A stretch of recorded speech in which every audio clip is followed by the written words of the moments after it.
Dana's on or Michelle or I guess we're live. I just got a notice.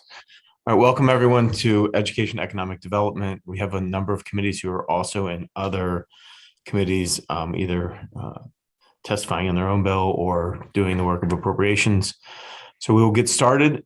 We first have University System of Maryland overview, and I believe Sarah Baker is our analyst. Welcome, Sarah. Yep.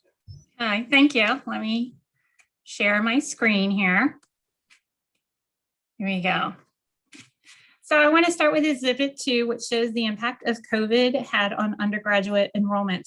And using fall 2019 as a baseline for comparison, which is shown by the blue bars, enrollment at USM institutions fell by 4.3% between fall 2019 and 21, and was 5.4% when excluding global campus. As you see, institutions saw enrollment increases during this time, while UMES, Coppin, and UBalt all had declines exceeding 20%. However, enrollment decline started in 2018, and when looking at the time period of 2018 to 21, as shown in the yellow bars, enrollment declined 6.3%. Of concern are the enrollment drops exceeding 30% at UBalt and UMES and over 20% at Frostburg and Coppin. So Exhibit 3 just breaks down the enrollment by category, and of note is since 2018, there has been almost a 17% decline in transfer students. Exhibit 4 looks at the attrition by student level, and this shows the number of students who did not return to the same institution from the following fall and have not graduated. And so these students are students who stopped out, but they could become dropouts. Of notable is the number of freshmen not coming back did decrease in fall 2020, despite most classes being taught online. Of concern are the juniors and seniors who have left, and they have already committed the time and resources towards earning a degree. So we asked the chancellor to comment on efforts institutions are taking to retain students, especially the juniors and seniors, and efforts to reach out to those who have stopped out, not returned, and to earn a degree. Turning to fall enrollment on Exhibit 5. So there were many questions at the beginning of the semester, this past fall semester, if students would come back and enroll in campuses, and the answer was no. Enrollment declined 3.5%. For institutions, the UMES, Frostburg, Coppin, and UBalt saw enrollment declines of over 10%. The one bright spot was that first-time students did increase by 7.1%. We asked the chancellor to comment on the efforts system office and the regions are taking to assist those institutions experience significant enrollment drops to stabilize enrollment and maintain financial stability, the break-even points for those institutions, and what happens when the enrollment drops below the break-even point. Turning to Exhibit 6 and retention rates, which again, to see the impact of COVID, this exhibit just looks at the 2-year retention rate of the 2019 to 2021 cohorts. The 20 cohort was the one first impacted by the pandemic when the classes closed during spring semester. And it doesn't really appear to have a big impact on them, which may have been tempered by the federal emergency financial aid and flexible grading policies. However, the retention rate for the 21 cohort did decline at all institutions except for Bowie. Now, one challenge facing the campuses this year is they basically have 2 new classes on campus, the freshmen, of course, and the sophomores who completed a year in college but didn't have the typical on-campus experience in their first year. We asked the chancellor to comment on the efforts being taken by institutions to assist sophomores to adjust to campus life and ensure their success. Exhibit 7 compares the graduation rates of the fiscal 2011 and 2016 cohorts, and overall, the rate increased at all institutions except UMES, which declined by 3 percentage points. Moving on to Exhibit 8 and undergraduate degree production. This compares the number of degrees awarded between 2010 and 21. Overall, degree production increased 42%, and while the number of STEM degrees increased by over 61%, other degrees fell by 15%. Moving on to the federal stimulus funding. Shown in Exhibit 9, USM institutions received over $554 million from the 3 relief packages. Of that, $210.8 million was designated for financial aid. The allowance does include $31.5 million in funds, and 23 of which 31 millions are designated for HBCUs. Exhibit 10 shows how these funds not designated for financial aids were used. And in 22, over 63% of the institutional funds were used to cover revenue loss. When tuned to the proposed budget on Exhibit 11, there are 3 deficiencies. One would swap about $44 million in general funds for half, reflecting a revision to the revenue estimates and the reuse of the half fund balance. There's $500,000 for UMBC to establish the Institute of Innovative Computing, and $500,000 for ability to backfill funding. After various adjustments in state funding increases by 19.1%, or almost $300 million. Overall, total funds decreased by 1%, reflecting a $148 million decrease in PAYGO. When excluding PAYGO, total funds actually increased 1.4%. So Exhibit 12 breaks down spending breaks down the increase in state funding. The largest amount of $128.4 million is related to personnel costs. $93.8 million restores the remaining portion of the fiscal 21 BPW reduction, of which $20 million is to be used to expand and enhance student mental health services. There's also $45.7 million related to several mandates, which are listed on this page, and if you go to the following page.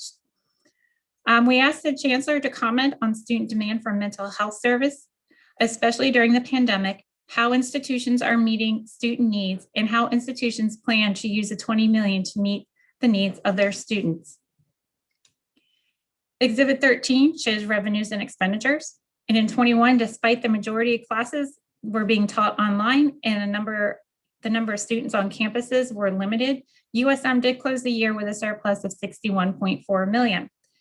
Initially, USM budgeted to transfer $171.8 million from the fund balance to cover expected revenue loss. But as you see, they were able to end up transferring $36.9 million to the fund balance. Overall, federal funds helped temper the financial impact of COVID in 2020 through 2022. In 23, USM projects an operating shortfall of $16.3 million, which will be offset by an estimated $56.4 million surplus in auxiliary.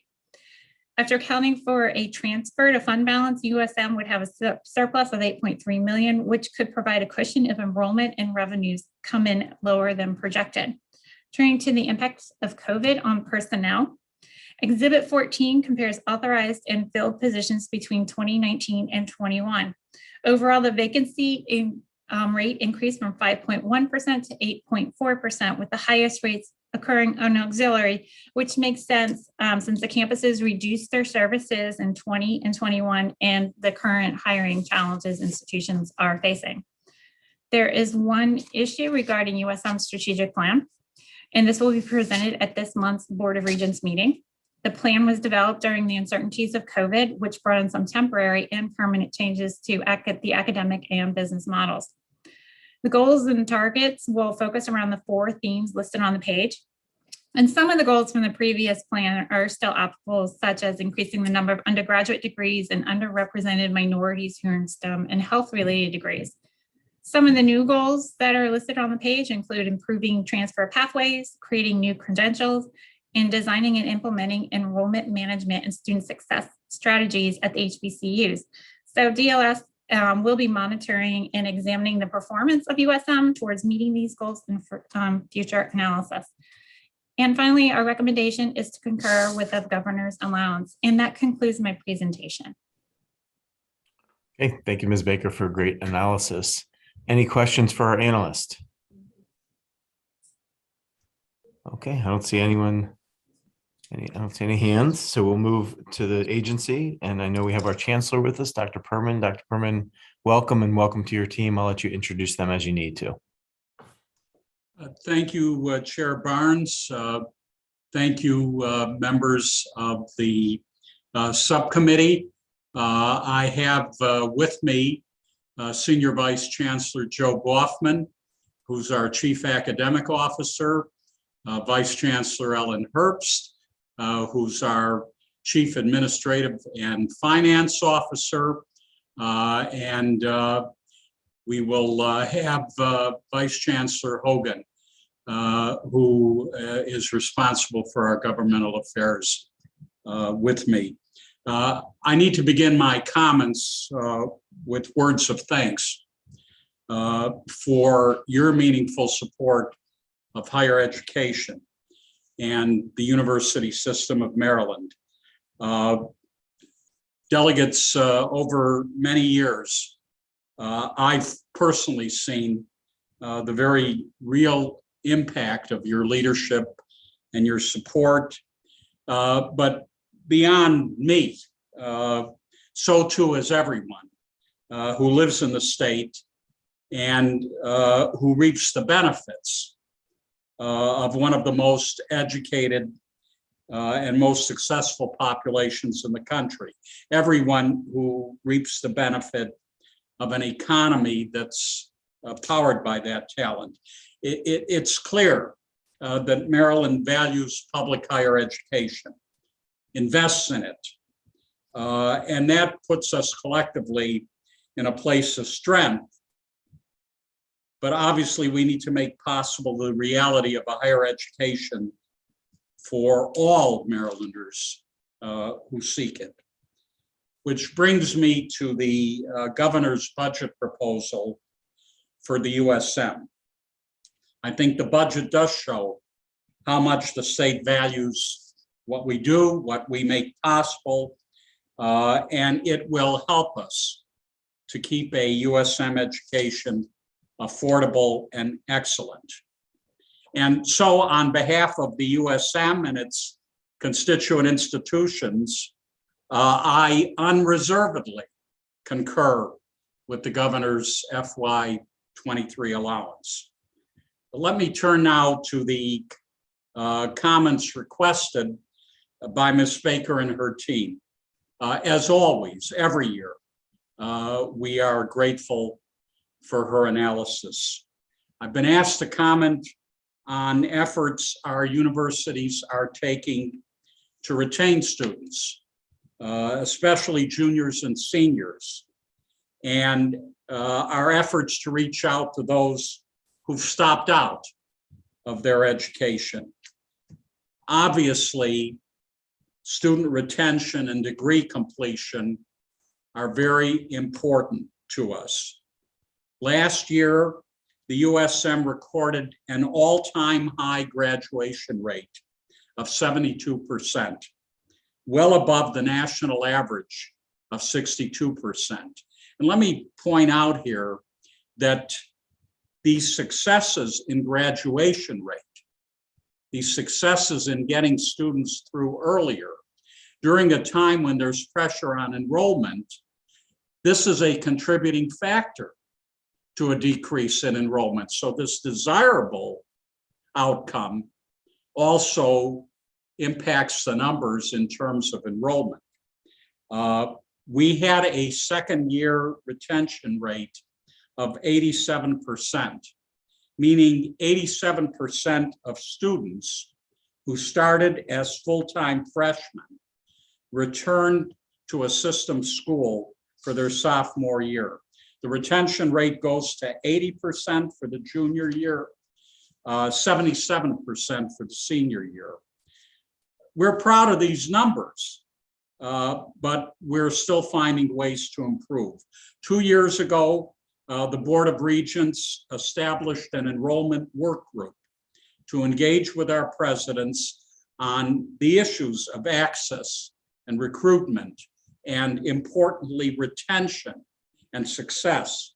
Every university now has a leader for enrollment management who reports directly to the president of the institution or to the president's cabinet.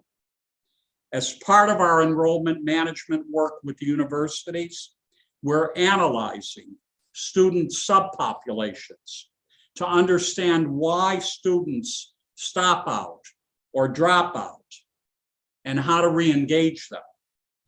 There are a lot of reasons for attrition, not all of them academic. We see mental health challenges, financial challenges, work and family obligations. So the information that universities collect helps them design precise wraparound services that meet individual student need. At the same time, we're piloting broader best practices in retention and sharing them across the system. For example, we have a heavy focus on improving academic advising, especially at the difficult transition period from the gen ed curriculum to the upper level curriculum. We're exploring paid internships, which reduce financial stress, engage students in relevant work, and open access to them to badly needed job opportunities. And finally, we're improving near completer programs undertaken by all of our universities in partnership with MHEC. These programs are meant to entice back students who are within 30 credits of a degree. Let me give you an example, please. UMBC's Finish Line program.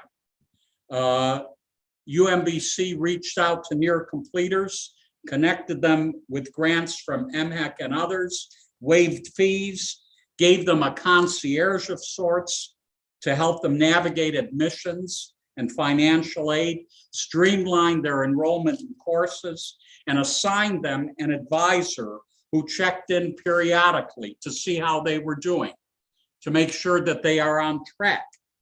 And the first semester that UMBC's program launched, fall 2020, they ended up with 123 near completers enrolling in classes.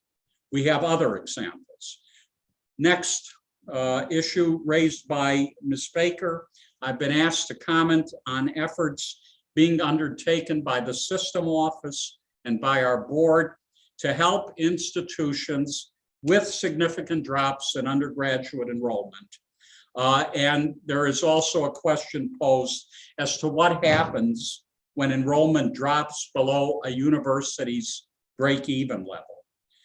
As you know, system enrollment overall by our data is down 3.2% this year, reflecting declines across the country. And having said that, there's a lot that reassures us. First time, full-time enrollment actually climbed this fall. We've seen growth in applicants overall, as well as in-state applicants. And even though community college enrollment has suffered during the pandemic, our two-year transfer pipeline is still solid. We did see a dip in transfers last year, but our average transfer enrollment annually for a decade, for the past decade, has been 11,000 to 12,000. Last year it was 10,800. So a slight decline. Now, having said that, we did see significant declines at several of our institutions, 2 of our HBCUs, several of our other smaller institutions. As I've already mentioned, the regions convened an enrollment work group. So this is at the top level of attention in system governance and management. My executive team and I meet with the presidents of institutions regularly to discuss contributing factors to enrollment drop and map and execute a path forward. Our HBCUs in particular are dedicating dollars from last year's lawsuit settlement, from federal funding, and from record-setting private philanthropy to offer more attractive financial aid packets, reduce student debt, and expand retention programs. An example, with federal funding, Coppin State cleared $1 million in student balances and provided each student a $1,200 tuition credit. Bowie State has taken similar actions by getting students on a more stable financial footing. We improve their chances of persisting toward a college degree. All of us are committed to serving the populations we simply haven't served as well as we could. Adult and non-traditional learners, the growing number of Latinx students eager for a college education, and of course, transfer students. Our schools have the autonomy to develop and execute enrollment strategies that work best for them, but the USM office and our institutions freely share practices with one another so that we can build on strengths. System-wide, our enrollment patterns and projections follow a long-term positive trajectory. In the short term, we think we'll maintain an overall enrollment of 165 to 170,000 students, but we are pursuing a 10-year enrollment growth toward 180,000 students. Now, the break-even question, it's a complicated question because it's not a straightforward calculation of student numbers. Different categories of students contribute different financial revenue value to our institutions. For example, in-state versus out-of-state, the graduate population versus undergraduate, residential versus commuter. Even a student's major affects revenues and expenditures. So to strengthen enrollment-related revenue and the revenue expenditure balance, we focus on student mix as much as student numbers, expanding, for example, full-time enrollment, graduate enrollment, enrollment in high-demand programs. And we're working on a model now to help the universities run various scenarios and fine-tune their enrollment strategies. I will say that the fact that we just got an AA1 or AA+ bond rating from all three ratings agencies, Moody's, Standard & Poor's, Fitch's, with a stable outlook, I think demonstrates that we're doing better than break even and that our financial position is strong. Next, I've been asked to comment on efforts being taken to help sophomores adjust to campus life and to succeed. As Ms. Baker pointed out, the challenges faced by our sophomores are substantial, given that their college careers began in lockdown. The natural attrition between freshman and sophomore year is aggravated by the fact that the second-year students didn't get the same chance to build a sense of connection with their campus community as students traditionally have done. So our universities have developed parallel orientation programs for freshmen and sophomores, introducing each cohort to the academic, social, and support services that will help keep them in school. We're targeting wraparound services for sophomores, including individual support services. We're focusing on academic success, particularly in mathematics, because students who don't need remediation, who don't need the developmental courses, as we call them now, are more likely to stay in school. I do want to mention that retention to sophomore year is important for both four-year colleges and community colleges, because it's been demonstrated that freshmen retained to the sophomore year at a community college have a better chance of success upon transfer to one of our universities. Still, our transfer students, even those at upper credit levels, need targeted support as well. You're no doubt aware of our system-wide efforts to ease students' transition into the USM, articulation agreements, our new and better ArtSys program, which is coming online this spring, which will simplify the transfer process itself. But we're also doing a better job of supporting transfer students once they're with us. At the universities at Shady Grove, whose students begin their education at a community college, the Transfer Access Program as an example, provides those students easy access and early access to USG services. So even before they get there, advising services, skill building, academic support services.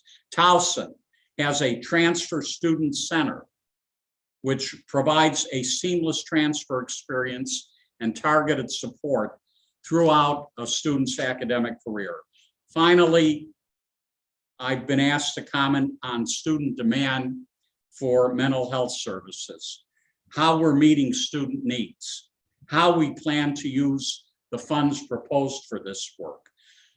You know, 2 years under the strain of COVID clearly has created mental challenges, I would dare say, for all of us. But for our students, if you think about it, many of whom have spent 10% of their lives in this crisis. COVID's been devastating. It's meant for them a rapid pivot to new learning platforms, separation from friends and classmates, mounting financial pressures, and all of this compounds stresses that many of us remember. Moving from home to campus, from high school to college, from general education courses to a rigorous college major. Now, providing services to the degree and on the scale that students need because of all of this, it's daunting, particularly for those who need the most. Our first generation students, our low income students, students unprepared for college coursework.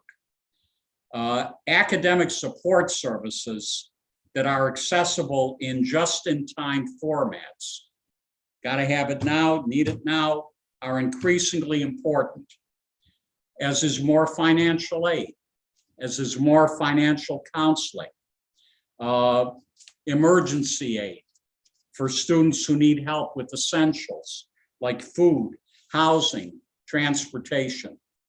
All of this coalesces to create significant needs for so many of our students.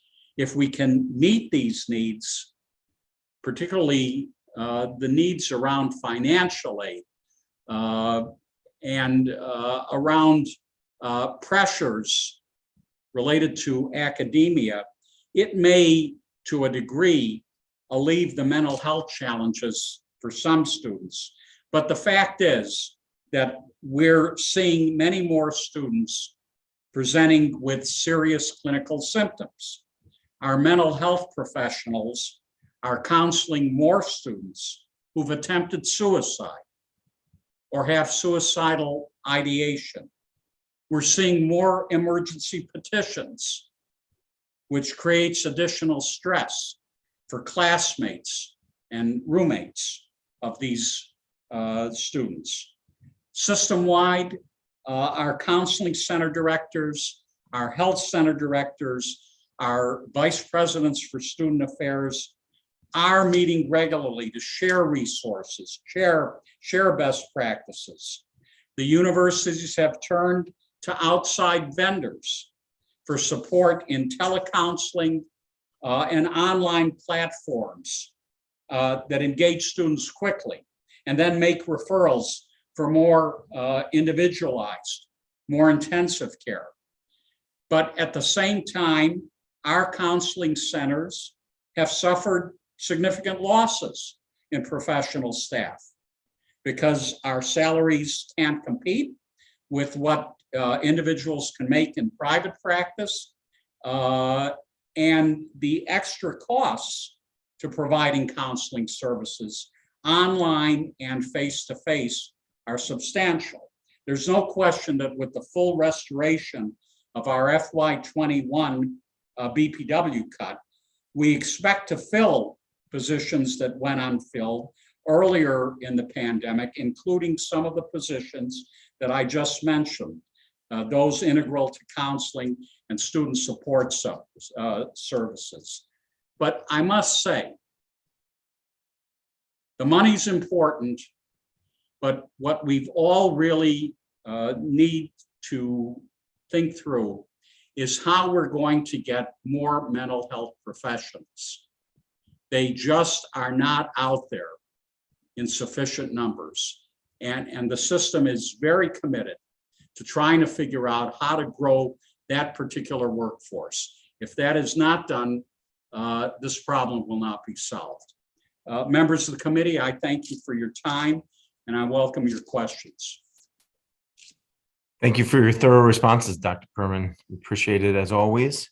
Are there questions for the system? Delegate Smith. Thank you, Mr. Chair. And also thank you, Dr. Perman, for that really comprehensive overview. You actually got right to what I wanted to ask you about when you were talking about the mental health pipeline. I know that we won't be able to reimagine that overnight, but I wanted to know, are there any efforts afoot related to kind of enhancing peer support in the interim? I know many campuses do things of that nature, and I wanted to know how that has been, transformed because of the pandemic, how you approach that, how you develop the young people to do that. And then the only other thing I wanted to know is I believe last year you started kind of a one-stop office at College Park with the Dean of Students. And I know across the system and across the country, a lot of schools are really focused on that one stop to be the clearinghouse for not only mental health and other supports, but maybe food, all types of different things that people need. I want to know, is that replicated across the system, or are there plans to do so? Thank you, Dr. Park. Thank you, Delegate Smith. I appreciate your comments and your focus. I am going to ask Senior Vice Chancellor Boffman to comment as well, but let me start by sharing with you what I learned from the students that supports what you said. I have the privilege once a month on Sundays of hosting, and that's in quotes right now because of the pandemic, hosting students from across the system at my house for brunch. I owe them all a breakfast because we haven't been able to do that. But at least I can get 25 of them from across the system like this to sit with us, and we talk. And you might imagine that we talk often about mental health services.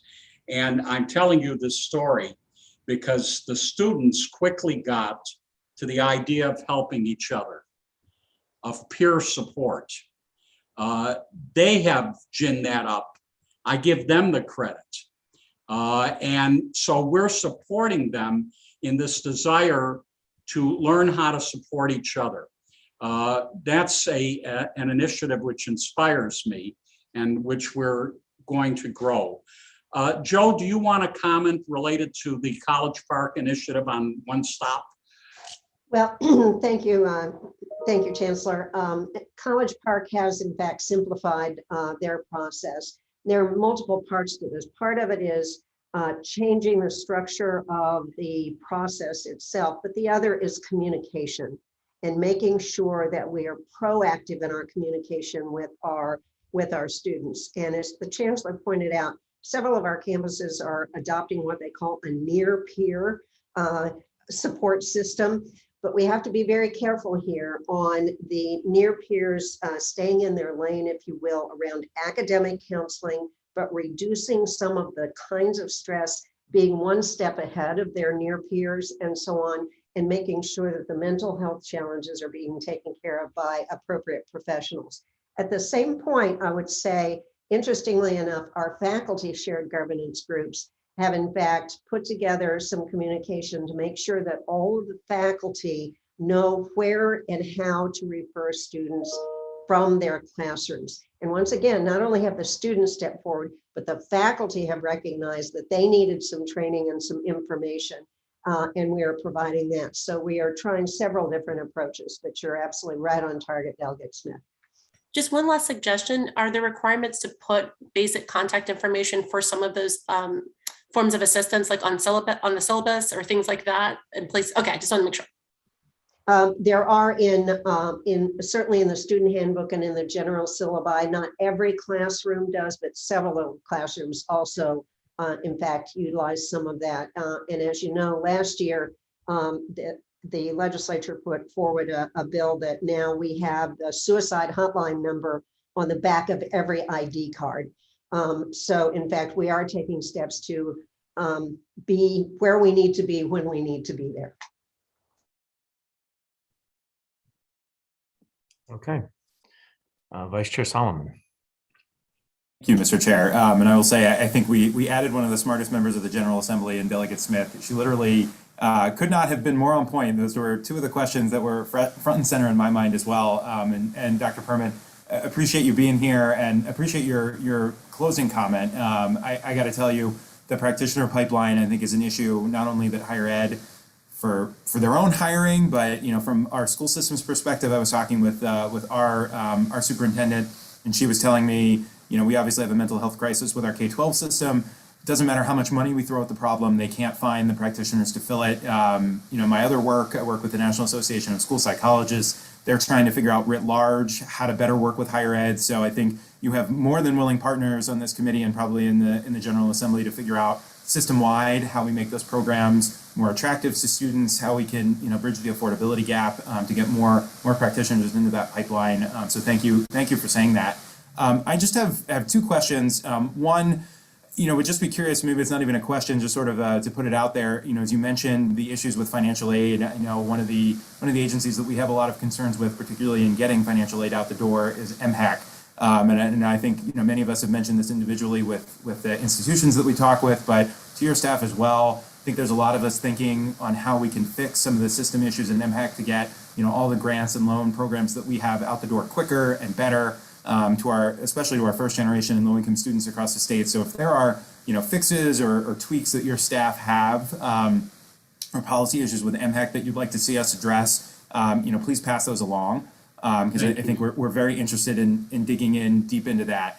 And then I guess the question that I've got for you is probably unsurprising to you and your staff, but appreciate all the work that you're doing with Dr. Kademian over at USG. Excited to see their new strategic plan unveiled shortly, but would just be curious if you could comment on sort of what some of the ongoing plans and long-term vision for the university system's relationship with the University of Shady Grove looks like. Well, I need to respond by saying that I recall starting my tenure as chancellor very early on with a meeting about Shady Grove.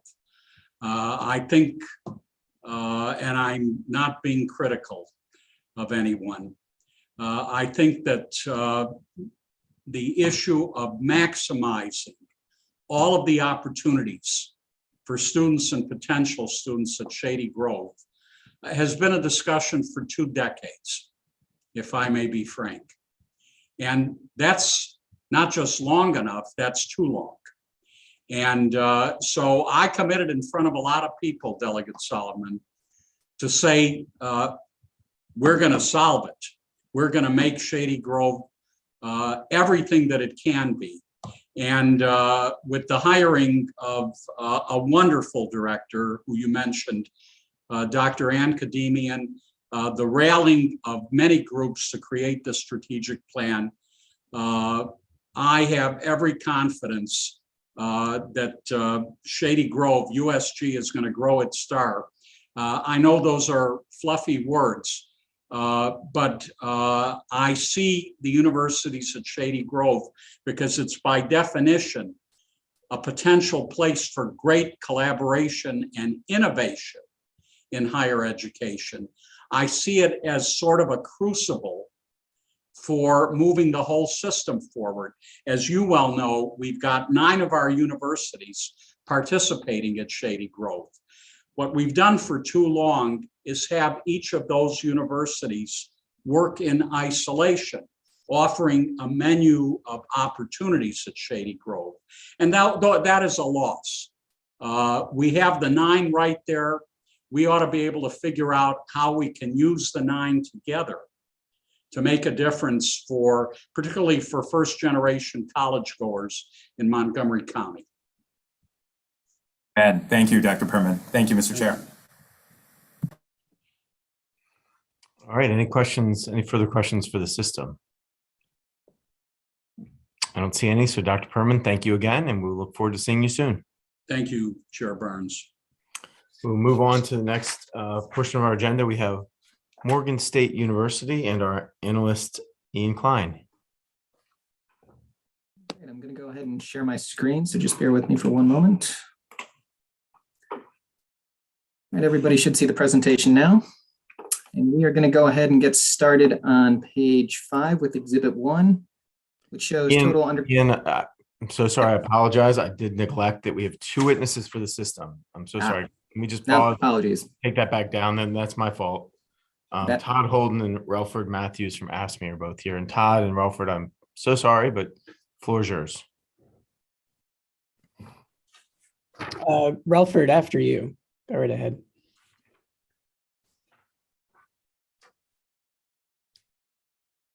I think Relford's still on mute there and doesn't have the camera up. So Todd, why don't you start, and maybe by the time you finish, Relford will have unmuted and turn the camera on. Sure, that's fine. And I'll just be brief to respect your agenda and the clock here. So thank you, Chair Barnes and members of the committee. I'd first like to say thank you to the House for its override of SB 9 in the special session, which provided for consolidated bargaining with the USM. As the president of ASME Local 1072, which represents over 3,300 staff workers at College Park, this for us, I think, really signals what should be a positive change. However, as it stands right now, I think that there's some confusion about the way that consolidated bargaining is going to work. And we're hopeful that, the system will recognize its obligations and probably work to make sure that the efficiencies that the legislature intended are actually going to come to fruition. At this late date, where we have bargaining scheduled for Friday to discuss the effects of the USM's unilateral implementation of the $15 an hour minimum wage that caused an awful lot of compression in lower pay bands. We still don't necessarily know who we're going to be across the table from. We're not really clear who the bargaining agent is and who's going to participate. And we also have questions about, how our members will be able to adequately prepare and be present for that bargaining. Because since release time has been delegated to the individual institutions, there's a lot of that variance that we really hope that this new collective bargaining scheme would help to address. Additionally, there's an active and outstanding demand to bargain, over health and safety issues that was issued shortly after the law came into effect. And that has real implications for our members. We note that there are stories after stories at different campuses about availability of tests and mass distribution. And positive cases, of course, being a major concern. And we would certainly hope that, again, the system would recognize that, that demand to bargain means something and that they would respond appropriately, adequately, and quickly to that. With that, I'll leave it to Relford. But again, I thank you for your time and I appreciate your oversight. Todd, thank you for bringing that to our attention. This committee, in particular, Vice Chair Solomon, worked really hard on that legislation last year, and certainly are not pleased to hear that it's not going smoothly. And we would not expect that we'd have to get back into that, especially at this early stage. But if we have to, we certainly will. So are there any other questions for Todd? All right. And seems like Relford is still there on mute, sitting there, Todd. So I'm going to give him just one more second here. But we do have to move on with our agenda because we do have a busy agenda today. So if you'll, Todd, just give our apologies, but we're going to move on to Morgan State. I will. Thank you. Thank you. All right, I'm going to go ahead and share my screen again, so just bear with me for one moment. Okay, so as mentioned, we're going to get started on page 5 with Exhibit 1. which shows total undergraduate enrollment and category changes from fall 2016 to 2021. Total undergraduate enrollment increased by 764 students from fall 2020 to 2021. As illustrated in the exhibit, continuing students experienced the largest decline, falling by 394, which was offset by an increase in first-time full-time students, which grew by 1,086.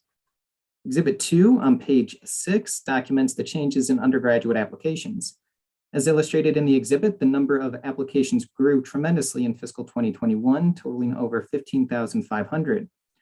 The yield rate of 17.9%, which is the number of students who actually enrolled from that total, and is the blue line in this exhibit, was the lowest rate recorded from fiscal 2012 through 2021. Should be noted that the acceptance rate of 87%, and that's the green line, was also the highest rate recorded over this period.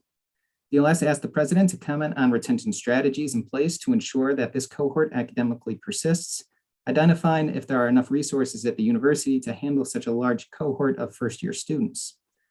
Exhibit 3 on page 7 provides a breakdown of enrollment trends by location. Reversing a 6-year trend of declining enrollment, in-state enrollment grew by 124 students in 2021. The international undergraduate student population has fallen from the 2017 high mark of 780 students to 164 in 2021. The out-of-state student population grew substantially in 2021, growing by 723 students. Out-of-state students now make up more than a third of undergraduate enrollment at the university. Exhibit 4 on page 8 provides the ethnicity of the undergraduate student population at the university, illustrating that Morgan continues to service a predominantly underrepresented minority student population. Moving to student performance, Exhibit 5 on page 9 provides the second and third year retention rates for first-time full-time students. Second year retention rate has fallen from in 2017 and 2018, but rebounded in 2019, totaling 73.5%. Third year retention rate continues its steady decline from the high mark from the 2014 cohort, and at 58.5%, is at its second lowest level with the exception of 2011 over this period. Exhibit 6 on page 10 provides the 4- and 6-year graduation rates for first-time full-time students. As shown in the exhibit, the 4-year graduation rate has been improving, especially from the 2010 to 2016 cohorts, going from 9.7% to 21.8%. The 6-year graduation rate tells a similar story. From the 2005 to 2014 cohort, the 6-year graduation rate has improved by 17.2%. And at 47.9% has reached its highest total in over a decade. Exhibit 7 on page 11 provides the 8-year graduation rate by Pell and non-Pell recipient status. Both non-Pell and Pell recipient full-time transfer students were more likely to graduate within 8 years than first-time full-time and part-time transfer Pell and non-Pell recipient students. Pell and non-Pell eligible part-time transfer students graduated at the lowest rates. Exhibit 8 on page 12 shows the estimated cost of attendance versus the average net price for full-time in-state students by income level between fiscal 2018 through 2020. This exhibit shows that the average cost of attendance over these years was $24,300. However, the actual net price for students when aid was awarded averaged to be $16,154. What this exhibit also shows is that the cost of attendance will vary depending on income level.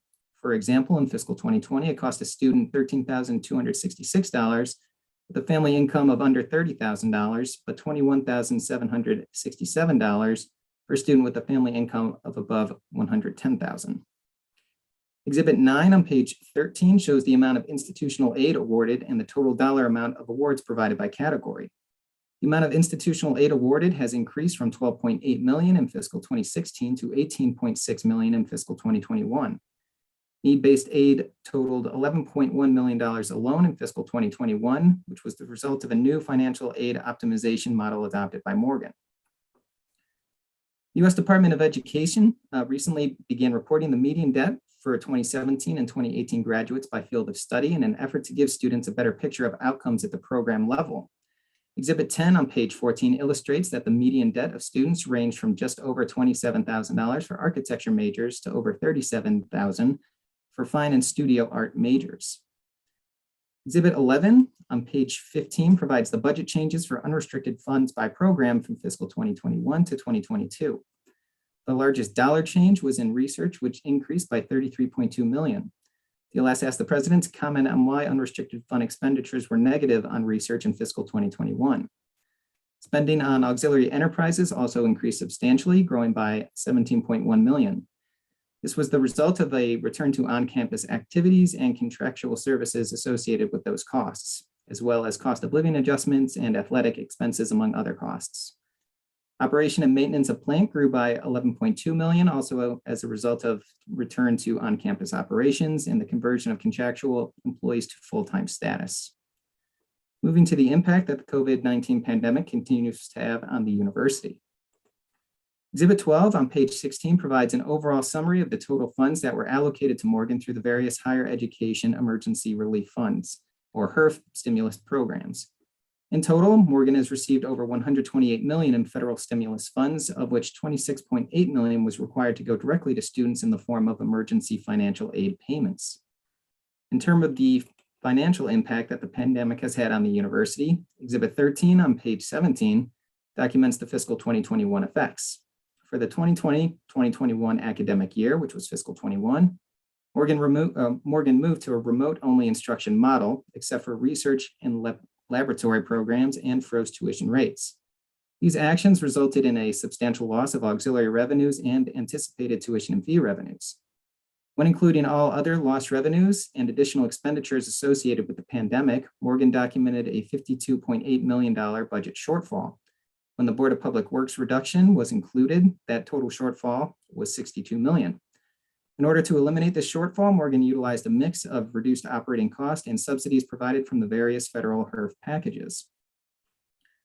The fiscal 2022 impact through December 31st, 2021, as shown in Exhibit 14 on page 18, shows that despite record enrollment and a return to on-campus in-person instruction, pandemic-related impacts have resulted in revenue losses and additional expenditures, totaling 7.3 million for the first half of the fiscal year. Morgan has again utilized HERF funds to offset this budget shortfall. Exhibit 15 on page 19 provides the overall distribution of allocated and planned HERF spending by Morgan from fiscal 20 through 2022. DLS asked the president to comment on how the institution plans to spend the remaining HERF funds and how the university is planning to return to an operational structure in fiscal 2023 without the assistance of federal emergency relief funding. Additionally, DLS asked the president to comment on how Morgan may utilize their fund balance, which currently totals over 126 million, to address additional pandemic-related expenses. The proposed fiscal 2023 budget, found in Exhibit 16 on page 21, includes a general fund increase of 10.5 million, 10.5 million in cost of living and merit increase is, 15.1 million in Chapter 41 of 2021 funds, and an increase of 0.9 million in HEF special funds. In total, when excluding state PAYGO funds, Morgan's total state fund allocation increases by 33 million or 28.2% relative to the adjusted fiscal 2022 working appropriation. The items identified to be funding with this increased funding are shown on page 22. DLS asked the president to comment on the strategic goals of the Center for Equitable Artificial Intelligence, as well as the Urban Interdisciplinary Center for Crime Reduction. Additionally, Morgan is scheduled to receive 10 million in PAYGO funds for deferred maintenance projects. This funding is in addition to 10 million in GO bond funding that the university is scheduled to receive in the fiscal 2023 capital budget. DLS asked the president to comment if the institution has the capacity to adequately manage an additional 10 million in deferred maintenance spending in fiscal 2023. Exhibit 17 on page 23 provides a breakdown of unrestricted revenues by source and total unrestricted funds. The ratios for these levels remained roughly level from fiscal 2018 through 2020. However, the impact of the pandemic can be seen in fiscal 2021, with auxiliary revenue representing only 7% of unrestricted revenues, and total unrestricted revenue or total unrestricted funds dropping to 167 million. In the fiscal 2022 working budget and the 2023 allowance, Morgan anticipates total unrestricted funds to grow substantially, increasing to 281 million in the 2023 allowance. DLS asked the president to comment on the university's anticipated auxiliary revenue projections, identifying if those projections are realistic given the continued impact the COVID-19 pandemic has had on auxiliary services. Personnel data for the university is found on page 24, which identifies that as of December 31st, 2021, the university had over 73 positions vacant above the expected turnover amount. DLS asked the president to comment on the high vacancy rate, identifying how the institution plans to bring this total in line with the expected rate. The DLS operating budget recommended action is on page 25, and that is to concur with the governor's allowance. With that, I conclude my presentation and would be happy to answer questions. Fine, thank you for the great analysis. Are there any questions for our analyst? I don't see any, so let's move to the agency, and I know that President Wilson is with us. Dr. Wilson, our thoughts were with you yesterday, hoping everyone is safe, and we welcome you as always. Thank you very much, Chair Barnes. We certainly appreciate the thoughts, and indeed, everyone is okay on the campus today. It is indeed a pleasure, as always, Mr. Chair, to come before the subcommittee and present Morgan State University annually. We want to express our appreciation to Ian Klein for his superb job, as always, he has done in analyzing our budget. I do have with me several of my colleagues and, of course, one member of the Board of Regents. Let me introduce the colleagues first, Chair Barnes, and then I'm going to turn to the member of our governing board.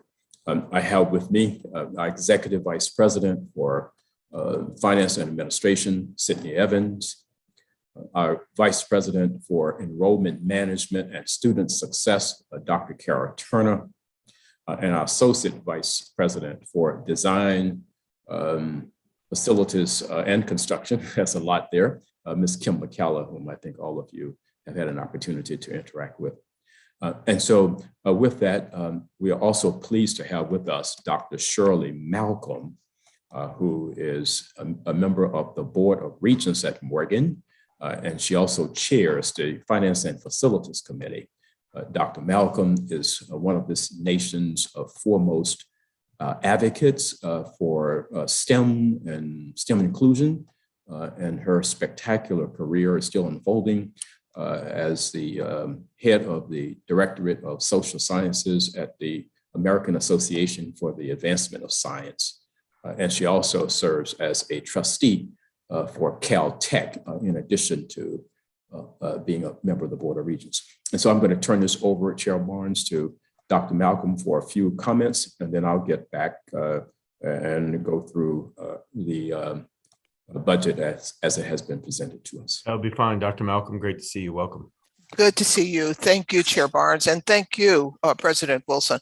I am honored to be here to support the president and the fine work that is being done by him and his team at Morgan State University. We are very appreciative of the support that the governor has shown, that the legislature has shown, that this subcommittee has shown in terms of being able to move Morgan forward. I want to give a special shout out and thanks around the support for deferred maintenance. I think that I am called lovingly the queen of deferred maintenance because this is something that I have been hammering away at since I assumed the chair of the committee. The chairmanship of the committee, because of real concerns that in fact that this was something that deserved special attention.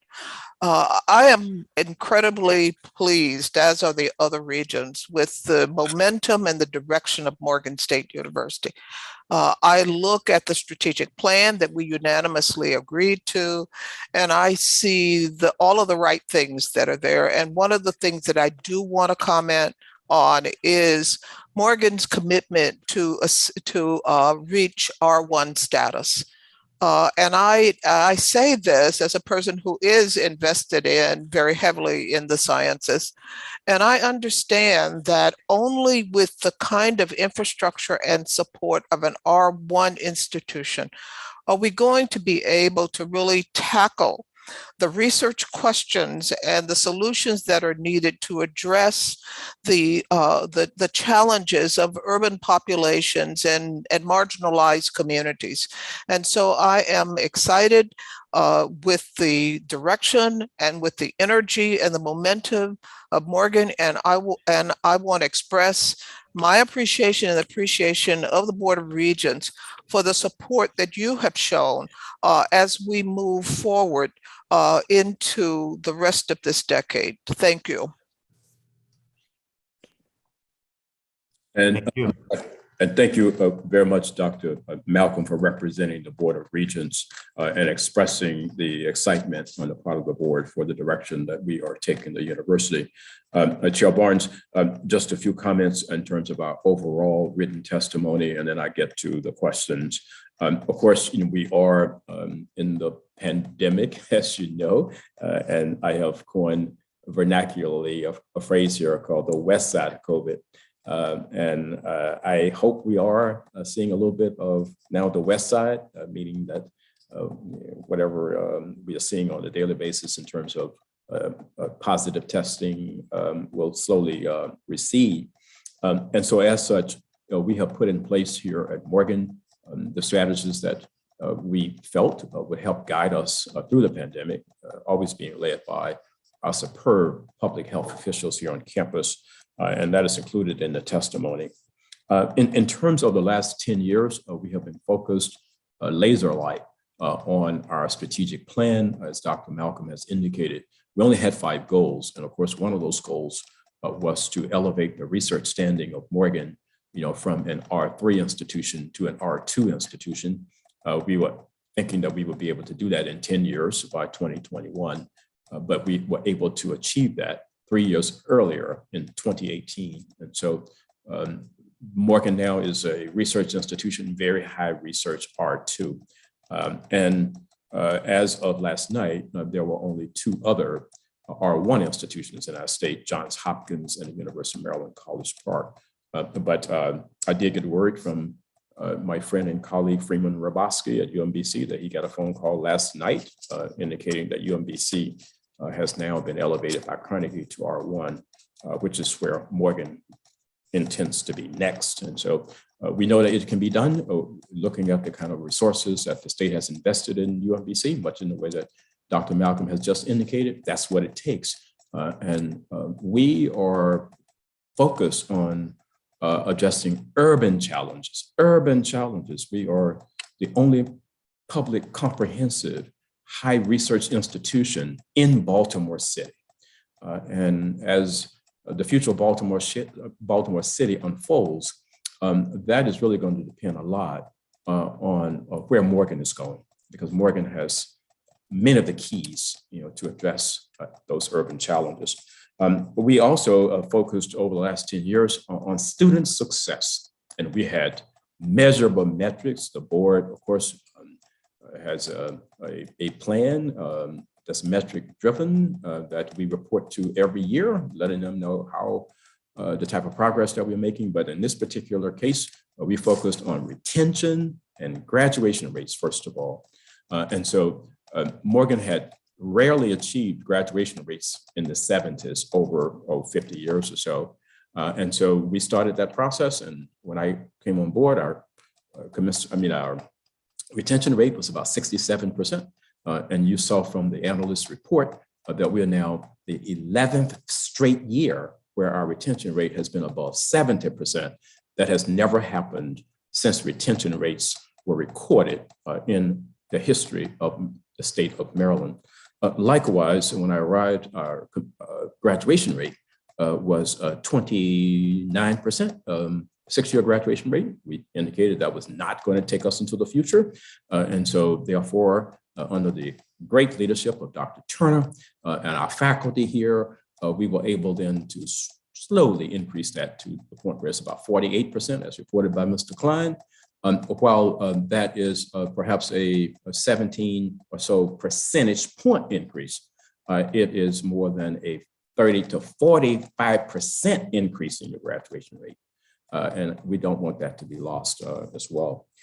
We also saw an opportunity to make sure that we were putting in place these unique high demand academic degree programs that would basically be about the work of the future and the future of work to make sure that the students who are coming to Morgan were getting degrees that really mattered with regard to closing the wealth gap with regard to representation in underrepresented fields in STEM areas in particular.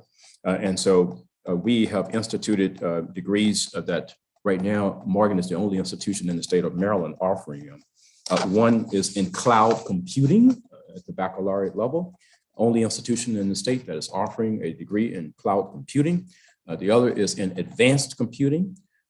We are the only institution in Maryland, one of the few nationwide, that is offering a BS degree in mechatronics engineering, also in secure embedded systems and data analytics and visualization and interior design and supply chain management, entrepreneurship, psychometrics. These are areas where we are very unique, and we are putting in place these programs where we know when students get these degrees, they'll get high-paying jobs and basically be in a position to close the wealth gap. We also have stressed globalization, and we have partnerships all over the world. We have a thriving partnership, for example, with the TED Fund in Nigeria. They are supporting up to 100 lecturers in Nigerian public institutions who are coming to Morgan to get their doctorates fully paid for by the TED Fund of Nigeria, and we will continue to build on that. You heard from Mr. Klein that our enrollment this year was once again at a historic 154-year high. We have over 8,500 students as of the fall of 2021. We had the largest undergraduate enrollment as well, over 7,000 undergraduate students. And then, of course, we have students here who are coming from all over the United States, though still about 68% of our students are from the state of Maryland, where we have 44 states represented here and about 65 to 70 countries. Also, with regard to research, over the last 10 years, we have been able to secure, in terms of federal research, over $300 million. And that is because our faculty have been very competitive in putting these grants and bringing them forward.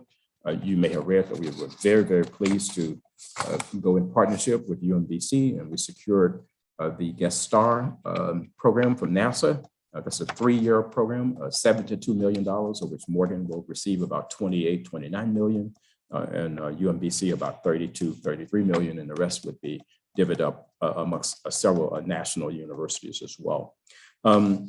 And then the economic impact of Morgan.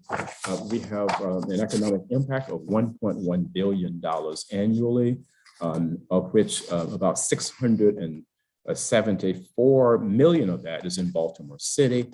The university is responsible annually for creating about 7,000 jobs and also generating multiple millions of dollars in state taxes. And so we update this every 3 years or so just to show how the investment that the state is making in us is being returned in real tangible ways. This has also been a historic year for us in terms of private investments in Morgan. You may have read about many of the transformational gifts that we have received, $40 million from Ms. Mackenzie Scott, $20 million from a Morgan alum, Calvin Towler and his wife, Tina, and then several gifts at the $1 million level, $5 million level.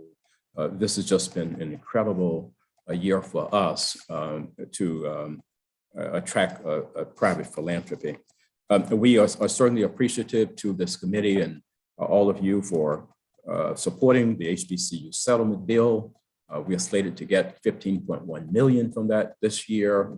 We are submitting a report today just outlining how we are planning to invest the money. We don't like to throw the word spending around at Morgan. We really embrace investing, and with that, the board is holding me accountable, and I'm holding our colleagues accountable for the return on that investment, because we need to show you year over year that Morgan is not asking you to spend on us. We're asking you simply to invest in us. And so with that, Chair Barnes, let me turn to the questions that you've asked me to address. And I am going to call upon my colleagues to assist in doing this. And so the first question that Mr. Klein put before me was on page 5, and that the president should discuss the retention strategies in place to ensure that that very large cohort of students can academically persist at the institution, and also to indicate whether we are having enough resources in order to minister to their needs. And so we have, of course, provided you with written responses, but I'm going to ask Dr. Carol Turner to briefly summarize how we are responding to this particular question. Dr. Turner. Thank you, Mr. President, and thank you, Chair Barnes and members of the subcommittee. As the president said, we are now in 11 consecutive years of above 70% retention. And there are a number of strategies that we have in place for our Fall 21 cohort that are now long-standing activities of ours, including centralized professional first-year advising, our Starfish early alert system, where faculty can let us know how students are doing in class and let us know if we need to intervene with students. And so all of those types of activities will continue to be in place. In addition, we have put some new initiatives in place in the pandemic that will certainly help our ability to retain our Fall 21 cohort. Some of those interventions include a new Starfish survey that we send out early in the semester that allows faculty just to do a general wellness check, right? To let us know the kinds of things that I've heard the panelists say today about student mental health. How are our students doing? And so we're able to get that information and then intervene. We've started a student intake survey so that we learn more and more about our students. How many hours a week are they working? Are they coming to campus with a computer or a laptop? What's their transportation? Do they have family responsibilities so that we can design specific interventions around the needs of our students? We have begun sending a Morgan Supports You email. We have so many resources available, financial, academic, mental health. And so we want to make sure our students all know about those resources. So we've begun sending every semester, once or twice a semester, Morgan Supports You, and a bullet list, a concise list of all of the resources with links on how to access them. We started an emergency fund, the Growing the Future Opportunity Fund, again, to be able to assist our students with those things that come up, housing issues, food insecurity, those types of things, to be able to support them. One really big thing we started, our withdrawal process. When students plan to leave the university, they could just sign a form, and this form would go from office to office, and then they could just leave. We've started now intervening personally and directly with every single student who indicates that they plan to withdraw, so we can find out what's the matter, what's going on, and how can we assist. And so we've been able to assist a number of students. You know, they needed just another $500 or $1,000, or they were feeling socially isolated, and we could connect them with resources. So these are just a few of the things that we are doing. In terms of challenges, it is a challenge. We have almost doubled our freshman class. And so the impact on our advisors, they have really had to put in extra time, extra effort, but through effective time management, through virtual advising, they have been able to weather the workload, and we are going through the appropriate university channels at this time to request additional advisors. Also, we're very concerned about the academic preparedness of students, given that many of them spent, their junior and much of their senior year attending high school remotely. And so our university faculty institutes through the office of the provost office have been geared to how best to support those students. Our Center for Innovative Instruction and Scholarship has been providing faculty development to ensure that our faculty are ready for our students. And we make sure that our students are aware of all of our tutoring resources. We have in-person and online tutoring. We have 24/7 access to a resource called Smart Thinking online tutoring. And again, as has been mentioned, the mental health challenges just cannot be overstated. And the university has put significant additional resources into our counseling centers so that we will be able to address those issues. We look forward to a 12th consecutive year of above 70% first to second year retention. Thank you.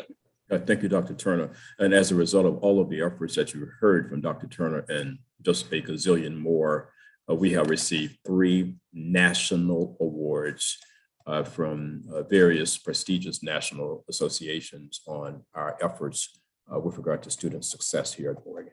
and beat out institutions like the University of South Florida, the State University of New York at Albany, I believe, and Middle Tennessee State University and several others. And we won national awards 3 times.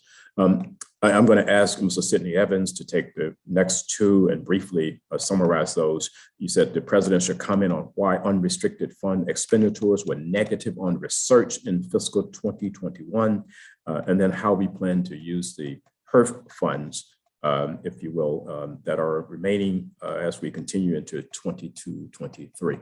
So, Mr. Evans, so you would take those 2, please, to summarize them. If you would also kind of unmute yourself. Still 2 years into this, and we still have to use. Oh yeah, that may help. Can you all hear me now? Thank you, Dr. Wilson, Chair Barnes, and the members of the committee. I too want to thank you for the work that you do and the support that Morgan State University receives. As I've said in the past, you all make my job as Chief Financial Officer at the university much easier. I will summarize our responses, page 14. The university follows generally accepted accounting principles, GAAP, and as a result, we have within our accounting structure restricted and unrestricted expenses. The federal government issues the stimulus funds to Morgan through a grant vehicle or restricted vehicle. All potential stimulus expenses are placed in the unrestricted account until they are verified and approved to meet the federal government's requirement. Once approved, the expenses are then transferred to the restricted ledger to meet the restricted revenue source. Approximately 30 million of the total 60 million in stimulus fund expenditures were transferred from current unrestricted to current restricted, resulting in the negative balance. The research balance was 4 million exclusive of the transfer. The second question on page 20 has 2 parts. The first part is about our HERF spending, and the second part is about our fund balance.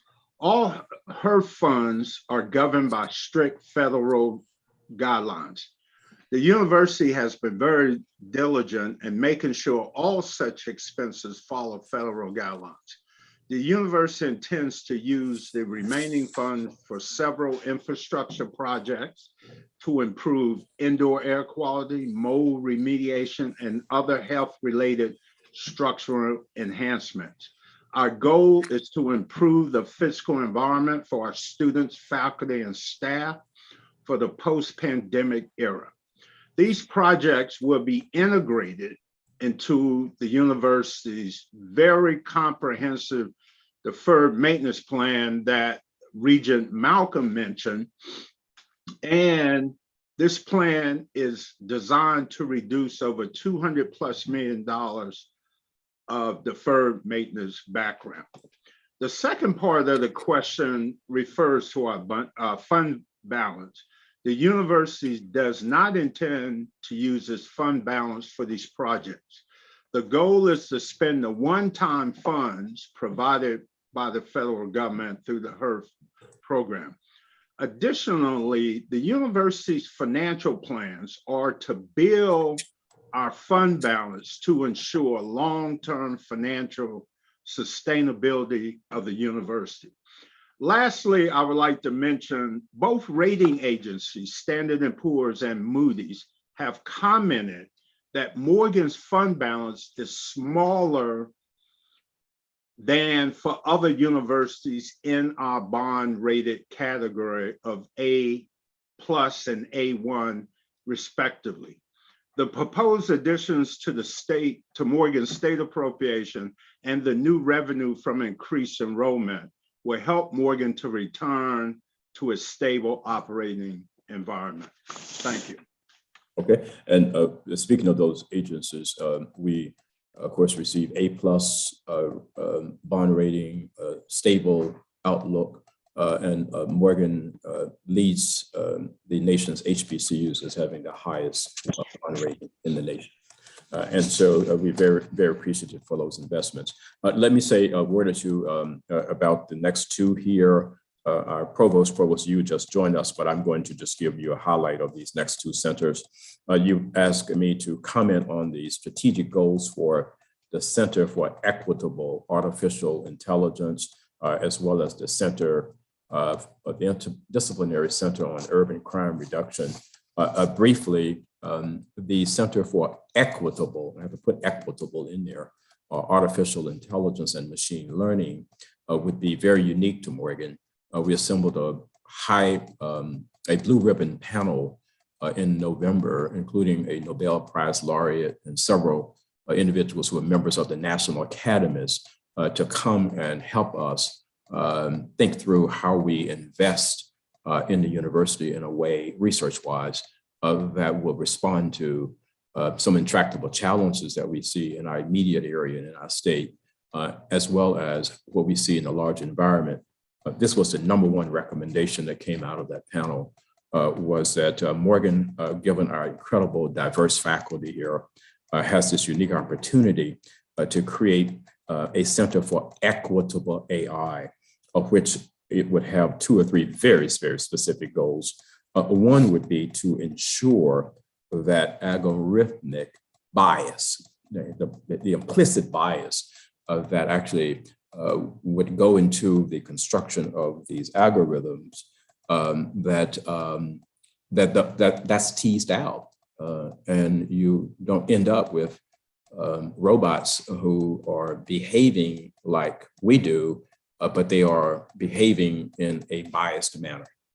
And so that's sort of what this center is going to do. It's going to produce that type of research, and it's also going to increase the diversity of scientists across the institution in this space, because as we look across our state and indeed across the nation, there are so few individuals who are people of color, female in this space.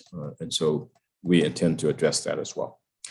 We are planning to hire 13 faculty actually to stand up the center, and we are planning to offer 1 or 2 academic degrees in also equitable AI machine learning.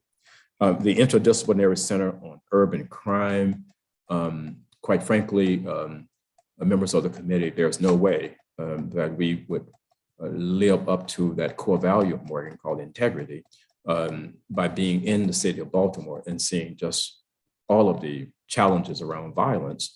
If as an up and coming major research institution, we are not at the forefront of helping to explain from an evidence-based perspective what the heck is going on and how we have to tackle this both in the short term as well as in the long term. And that's what this interdisciplinary center is designed to do, is to produce on an ongoing basis evidence-based studies that would look at how do we prevent all kinds of crime, violent crime in particular, and basically how do we put that in front of policymakers, leaders, so they'll know what to do with it on Monday morning. And this center also will put in place some educational programs that will be transported to neighborhoods and communities. And it's going to be a multifaceted approach to coming forward on a regular basis with evidence-based studies to address these problems. With regard to page number 22, you asked me to comment on whether we have the capacity to manage the additional $10 million in deferred maintenance. And of course, we appreciate what you are providing us in this category. And I want to ask Ms. McCalla to just briefly respond to that. And then I'll ask Mr. Evans to close us out with the last 2 responses. And Ms. McCall, it's great to see you. And we thank Dr. Wilson for the great site visit this interim, but I didn't see you on the previous meeting, so let me personally thank you for, taking us around that day. Ms. McCalla was kind of our guide that day, and I can tell the public who are watching, if you want to see the example of a great public servant who is really passionate about what she does, Kim McCalla. So great to see you. Thank you very, very much, Mr. Chair, for your kind words. I appreciate the continued support from the legislature, the governor and the state itself. I'm assuming you can hear me, so I'm going to go proceed. In response to the question regarding Morgan's ability to manage the additional $10 million in FY23 for deferred maintenance, Morgan will be prepared to move forward with the FY23 deferred maintenance projects. Thus far, we have hired a new assistant university planner, 2 assistant project managers, an assistant project manager, and a new associate director for the physical plants. We continue our search for a new director due to the untimely death of our previously and recently hired director. In addition to these hirings, we are also, we're also preparing to hire third-party consultants to further supplement the staff regarding various projects to ensure we don't overstaff ourselves. And we are looking forward to this more exciting work. I thank you again, Mr. Chair and the committee, and Morgan is thankful, as am I, to be entrusted with these funds. And we look forward to creating a great and wonderful Morgan State University. And thank you, Ms. McKellar, again. And then the last 2 comments, you asked me to comment on our anticipated auxiliary revenue projections, identifying if those projections are realistic, given the continued impact of the COVID-19 pandemic has had on auxiliary services. And then lastly, on the high vacancy rate and identifying how the institution plans to bring this in line. And so, Mr. Evans, if you could summarize briefly those last 2, and then we should be finished with our testimony. Thank you again, President Wilson. The pandemic severely reduced the university's auxiliary revenue stream. Housing, dining, parking, and athletic operations were all lost during the pandemic. However, this lost revenue was offset by the HERF funding. As we open for the fall, and you heard from our analysts and Dr. Turner, we realized the largest freshman class and the largest enrollment in the history of the university. The current expectation is this trend will continue in the immediate future. We believe this to be true based on the demand metrics to date. However, the challenge for the university is not having enough student housing. The university is in the middle of implementing its first strategic student housing plan designed to meet the future enrollment plan needs. The final response is around the vacancy position rate. The vacancy position rate has been directly impacted by the pandemic. The university's hiring freeze implemented during the pandemic, more retirements than normal, and the unusual tough and competitive labor market. The labor market is impacted due to changes in workforce expectations, health and safety concerns, and quite frankly, competition. The university is working diligently to recruit and fill as many of the new positions as quickly as possible while developing a more streamlined recruitment process and the addition of new human resource recruiting staff. Also to mention, the university just recently hired a new chief human resource officer who will also augment our efforts. Thank you. And Mr. Chair, once again, we thank Mr. Klein for his excellent presentation of Morgan State University and the analysis. And once again, we thank you for your investment in our university. Dr. Wilson, thank you for your thorough response to the questions from the analyst and your presentation today. Are there questions from the subcommittee for the agency? All right, seeing none, we do have one witness for this agency and the subject matter, Sandra Gray. Sandra, if you're on, I remind you that witnesses have 2 minutes. Welcome. Nice to see you. Thank you. Hi. Thank you, Chairman Barnes, for this opportunity. My name is Sandra Gray. I'm an administrative assistant at Morgan State with over 40 years of state service, including 17 at Morgan. I'm also a proud leader of Ask Me Council 1885. I would like to acknowledge that we have made serious progress over the last years with Morgan. Under Dr. Wilson's leadership, the minimum wage was raised and contractual employment abolished. These are very important changes that he and the Board of Regents addressed, and we are grateful. However, all issues are not resolved. We have struggled during COVID like many institutions. Many members have gotten sick with COVID while working on the job, but never compensated with any hazard pay. We have lost colleagues, including a member of our bargaining team who contracted COVID while working in the heating plant last spring before the vaccine was readily available. We are also struggling with Morgan's continued circumvention of state law and our memorandum of understanding regarding the eroding of our bargaining unit. Right now, Morgan continues to bring outside contractors to perform the work that should be done by state employees. Additionally, Morgan continues to enter into contracts and agreements with third parties to build and develop facilities for Morgan's students and faculty, but that will be operated in a manner where there won't be state employees working. Examples of this include their P3 housing developments on and off campus that currently will not be staffed by state employees. Their planned private medical school that will be operated independently without state employees, as well as their proposed development at the Lake Clifton site, which we are told will also be independent.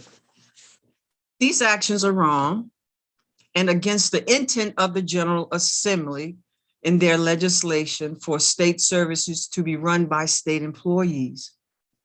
Morgan must cease contracting out and attempting to circumvent the law to erode AFSCME's bargaining unit. We ask this committee to work with us to prevent these nefarious actions. Thank you for your attention regarding these concerns and an opportunity to express as well. Thank you, Ms. Gray. Thanks for being with us. Any questions for this witness? Seeing none, thank you very much. That concludes Morgan State portion of the agenda. Thank you again, Dr. Wilson, and all of your staff. We finally today have Historic St. Mary's City, and we have Morgan Smith, our analyst. Ms. Smith, you are on. Thank you, Mr. Chair. Let me just share my screen.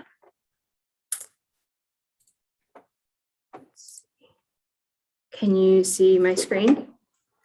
Okay, great.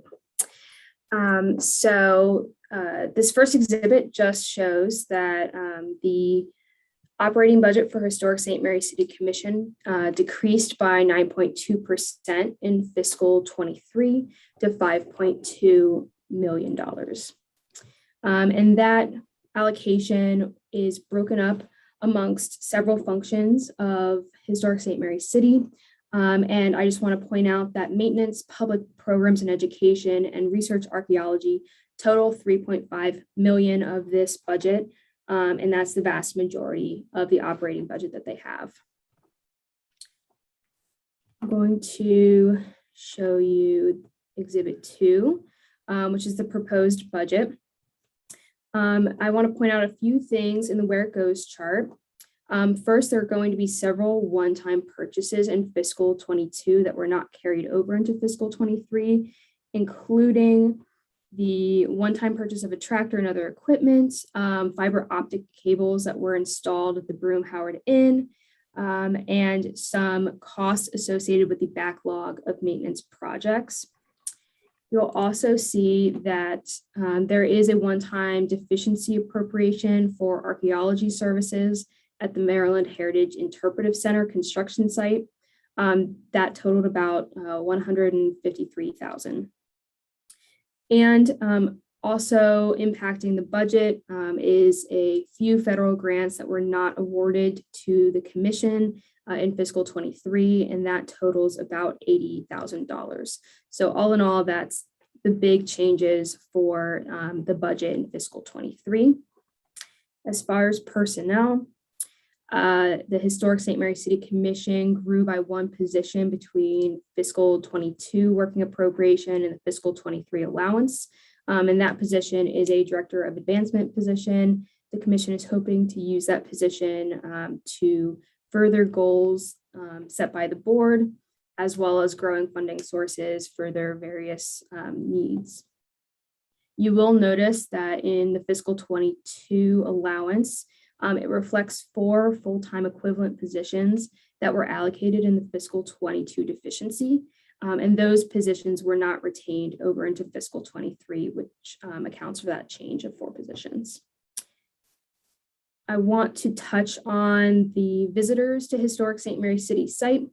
So as you can see, between 2019 and 2021, they had a mass decrease in the number of visitors coming to the site, which is primarily due to the pandemic, especially with primary and secondary schools closed. In fiscal 2019, the site saw 19,000 school students, and I believe in fiscal 2021, they only saw 279. So that's a very drastic decrease in school students. But the hope here is that as schools get back in session in person, and they start to feel comfortable coming and having tours on site again, that will increase in future fiscal years. It's also important to note that between 2019 and 2021, the site saw a drastic increase in the use of the site for recreational purposes, whether that was camping, using the trails, etc. And that is a trend that Historic St. Mary City Commission hopes to carry on into future fiscal years.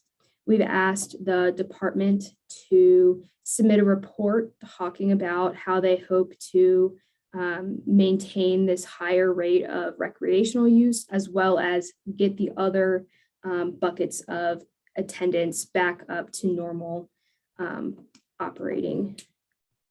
And I think it's important to note as far as their earned special funds. So obviously this is tied directly to their attendance. So with a lower attendance, they have lower ticket sales. And so due to the lower ticket sales, they have a lower earned special fund revenue. This is just showing from 2019 to 2021, the decrease pre-pandemic to post-pandemic levels. You'll notice that volunteer special funds was one of the pieces that shrank significantly, but they have seen an increase in foundation support to the commission from fiscal 2020 to fiscal 2021. So the commission does intend to, or they predict that the earned special funds will continue to increase as people come back to the site for ticket sale purposes. As far as recommendations, DLS recommends concurring with the governor's allowance. And I just want to point out for those looking at the PDF, there is an additional page with appendix with an audit finding from 2021. I won't go through that with you, but it is there. And I'm ready to take any questions that you might have. Ms. Smith, thank you so much for a great analysis. Any questions for our analyst? I don't see any, so thank you very much. Let's turn to the agency. Director Hunter is with us, and I will allow you, sir, to recognize your team as you see fit. Okay.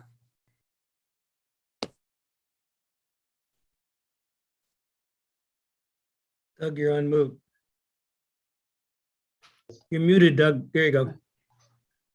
Thank you. I'm going to turn this over to the executive director, which is on the call as well. We just had a few problems getting linked in. So Regina, Dr. Regina Fodden, if you don't mind. Okay. All right. Thank you, Doug. My name is Regina Fodden. I am the executive director of the Historic St. Mary City Commission. Chairman Barnes, Vice Chairman Solomon, members of the subcommittee and staff. We thank you for the opportunity to speak to you today. We are grateful for your continuous support, and we thank our analyst, Morgan Smith, for visiting our site and getting to know our agency in depth. Morgan wrote an excellent analysis. Again, we thank her for that. With us today is our chairman, Bill George, our vice chair of the commission, Larry Leak, chair of the commission's Finance and Administration Committee, Mike Doherty, Doug Hunter, who you've met, Director of Finance, Joe Kangas, our Director of Facilities and Grounds, and Travis Parno, Director of Research and Collections. And I think Father George would like to say a few words before I offer the agency response.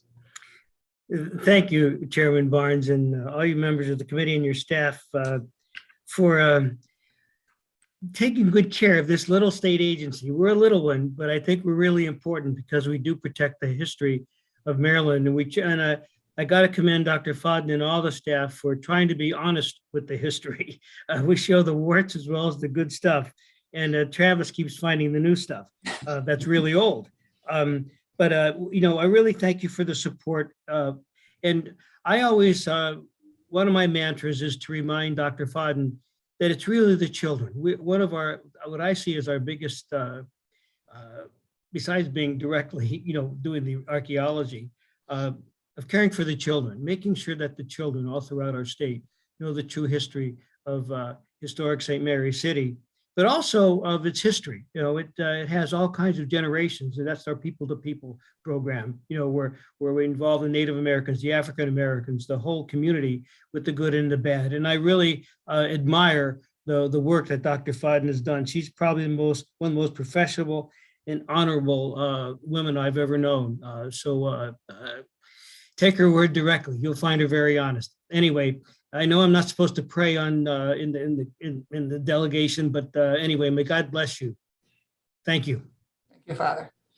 Okay, well, thank you. And I don't know if I'm supposed to address the audit finding, but that is about working with our private foundation to make sure that they're in alignment with state procurement and state ethics and other sort of state policies. So we are working with them and our AG, our Attorney General, to make sure that that's completed before our next audit in about 2 years. So just want to make sure you understood what that was. So as to the question about maintaining recreational use throughout, we are going to use a variety of methods to maintain and increase. So one of them is capital investment. And we thank Governor Hogan, his administration, and the Maryland General Assembly, particularly our local officials, Senator Jack Bailey and Delegate Brian Crosby, who are very supportive of the commission, for the capital support that enables the commission to invest significant funds into maintaining and enhancing the site to attract more recreational visitors. Throughout the 2 years of the pandemic, the commission, like many Maryland state parks, witnessed a significant increase in visitors who were seeking facilities to safely exercise and socialize with family and friends. We also want to thank the Department of General Services for its assistance to implement these projects. We are a small staff, and we are grateful for their valuable expertise, guidance, and continued support. So in the 22 CIP, we were provided $2 million in capital funds that are being used to repair the commission's main parking lot and 1.5 miles of ADA compliant paths through the museum. The parking lot is the drop-off point for visitors and provides a link with the commission's 3.5 miles of hiking trails, again, for people who are seeking safe outdoor activities with families and friends. The FY23 CIP provides an additional $2 million that will be used for additional site visitor-centered enhancements. In part, recreational visitation has increased because of the availability of quality food service on site, which we have not always had. Enzo's Kitchen rents a commercial kitchen from the commission and attracts hundreds of customers every day. The activity demonstrates strong demand, but Enzo's is only open Monday through Friday, so no food option is available on weekends. The commission is investigating opportunities for providing more retail services. In the 21 budget, Maryland Stadium Authority, in calendar year 21, the Maryland Stadium Authority engaged Crossroads Consulting to provide objective research-based information to assist us in making decisions regarding the potential economic and fiscal impacts of site development for the commission, our neighbor, St. Mary's College of Maryland, and St. Mary's County, as contemplated in the commission's master plan. The completion of the feasibility study is anticipated for this summer. We also build partnerships with local nonprofits to attract visitors and build our programs. We partner with the Sales Center Chesapeake, which is a local nonprofit that teaches junior high and high school students how to sail from March through November. The Southern Maryland Rowing Association also operates from Chancellor's Point. Participation is mixed gender and is based on the level of ability, novice, recreational, and competitive. And as Morgan observed, the largest decline was in scholastic tours. Our general paid admission has been quite strong during the pandemic. Again, people want to come down looking to get to the country. But we are going to market our educational programs to schools, teachers, homeschool families to increase the number of scholastic visitors. We recently just redesigned our website and developed free digital resources for teachers, students, and families to provide educational support and keep them interacting with us. We send emails regularly to teachers to inform them of the free digital resources and let them know that the museum is ready to book tours. As soon as possible, our staff will attend the annual Maryland State Department of Education conferences and the Mid-Atlantic Social Studies conferences to directly interact with teachers and administrators to promote our educational offerings. We also work very closely with Visit St. Mary's Maryland, our local tourism organization, on promoting our educational and recreational assets. And I just want to draw your attention, I think you might have seen a recent article in the Washington Post about an archaeological find at the fort. This is a site where the state of Maryland began, and we invite you all to come down and see what Travis and his team are finding. It's a very exciting time here at St. Mary's City. And I will finish with saying that we concur with the recommended action. Thank you very much. Okay, thank you. I think Delegate Solomon has questions. Yeah, thank you, Mr. Chair. I'm trying to get my mute button there. Ms. Faden, thank you for being here.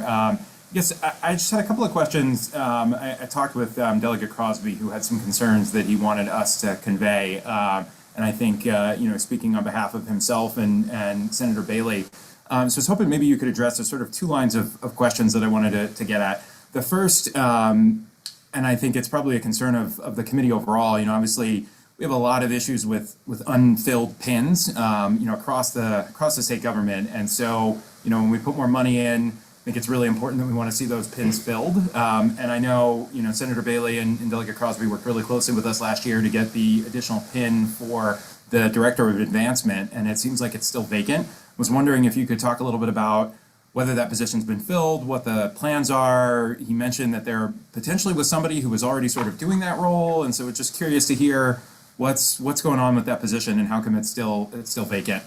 Okay, thank you, Delegate Solomon, for that question. I mean, I think, as you mentioned, many agencies are having a hard time finding people to fill the positions. We are doing the same thing that many other agencies are doing and hiring out contractual services to complete some of the work that we need to do. At the moment, we have two, what I would call regular PIN positions that are open, and that is in Joe's Department of Facilities and Grounds. The PIN to which you're referring is not available to us until July. So until that PIN is passed through session and is actually available to us, we said we do have a contractual position, but we do not have a PIN for the Director of Development. So again, I have talked to the Attorney General about how to handle that, and she has said until that passes through session and is actually approved, we should not plan on it. But again, we do have somebody in a contractual position. Does that address your question? Yeah, I guess that's helpful. I wasn't clear whether that was a PIN for the FY22 or FY23.